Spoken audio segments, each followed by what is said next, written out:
Ya. Dok, flu tulang ini disebabkan oleh virus cikungunya yang ditularkan oleh nyamuk. Ini fakta atau mitos, Dok? Fakta. Ya, jadi memang betul sekali ya bahwa sebetulnya flu tulang itu adalah istilah di awam, Dok, ya. Istilah di awam ya, flu tulang ya. Jadi flu tulang itu sebenarnya adalah virus cikungunya. Nah, tentunya pemirsa di sini harus tahu ya, bahkan mungkin pingin tahu ya kenapa kok jadi flu tulang ya. Bisa flu tulang. Nah, itu. Karena gini, untuk virus cikungunya ini sendiri ya, dia itu memang penyebabnya itu sama dengan virus penyakit demam berdarah. Ya, jadi nyamuknya ya, nyamuk si pembawa virusnya itu sama. Jadi nyamuk Aedes aegypti atau Aedes albopicus ya. Dari orang digigit nih, satu orang menggigit, nyamuk itu menggigit ke yang lain. Jadi nyamuknya sama. Hanya memang gejalanya itu berbeda. Nah, ada dua gejala yang berbeda ya. Gejala berbedanya adalah bahwa pada cikungunya ini rasa nyeri di otot dan di tulang ini nyerinya luar biasa. Dan itu bisa berkepanjangan, bahkan lama, bahkan sangat lama. Dan itu sangat dirasakan seakan-akan seperti ya orang mau lumpuh seperti itu. Ya, sakit sekali gitu. Dan satu lagi bahwa untuk virus cikungunya ini dari bahasanya ya, bahasa Swahili ya. Awalnya itu artinya adalah membungkuk, melengkung. Nah, kenapa seperti itu? Karena biasanya orang-orang itu saking gini, Dok, nyerinya ya? sampai dia membungkuk. Gitu. Dok, katanya ini penyakit flu tulang atau yang berasal dari cikungunya itu adalah penyakit khas wilayah tropis. Itu fakta atau mitos? Ya, fakta. Ya, itu fakta ya. Jadi memang untuk virus ini memang khasnya di tropis ya.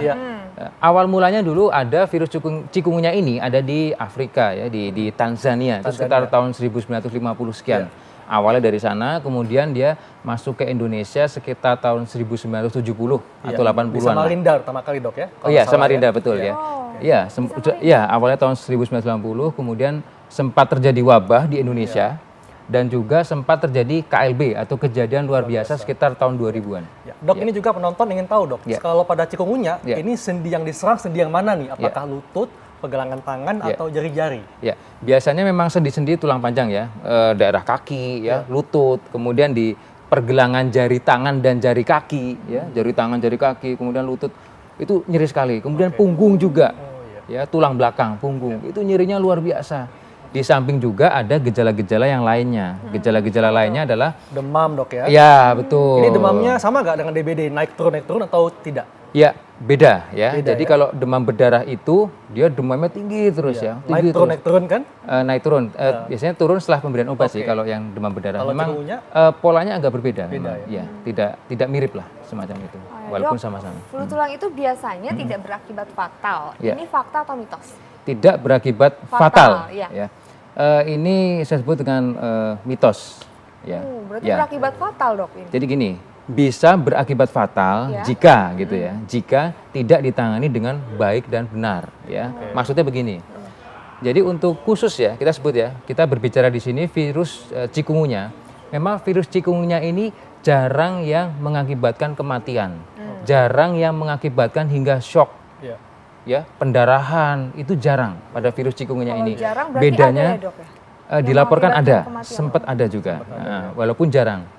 Oleh karena itu inilah bedanya dengan virus demam berdarah begitu.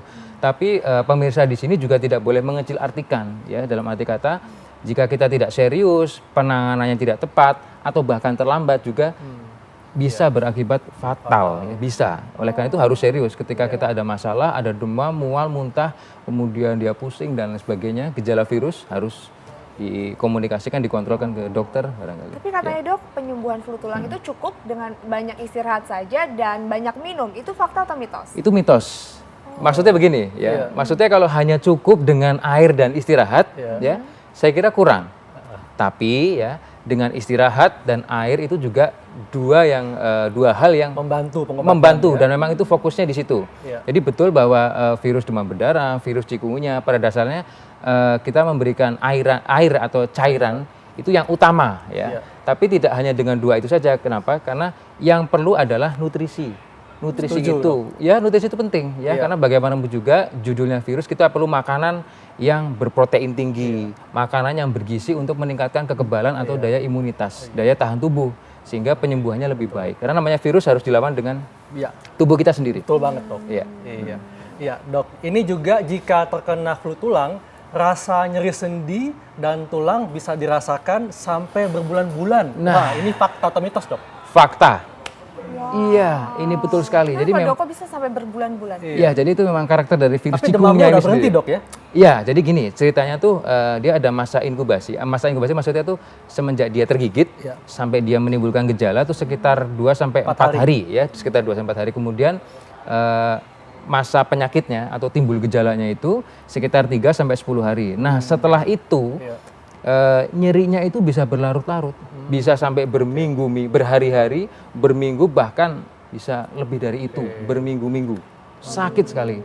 Nah, itu banget ya. Oh, sangat. Makanya tetap butuh pengobatan yang betul serius sekali, juga, Dok, ya. Yang serius yang tepat ya dari dokter dan tenaga medis. Dokter, ada nggak Dok tipsnya nih, Dok, supaya terhindar dari flu tulang ataupun bagi yang sudah mungkin terkena flu tulang ini bisa mempercepatlah proses penyembuhannya? Oke.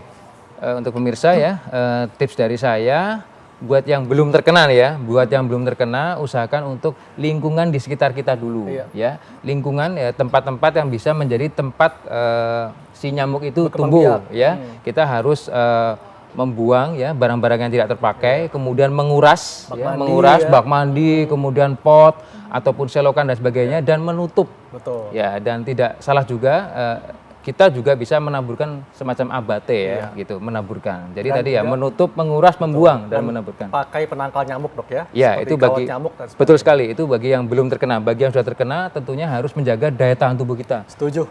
Makan, minum, istirahat, cairan cukup. Oke. Baik, Dok, terima kasih. Banyak ya.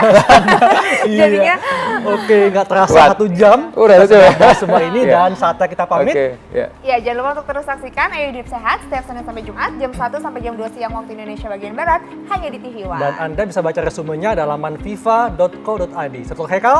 Saya Intan Samadina. Indonesia, Ayo Hidup Sehat.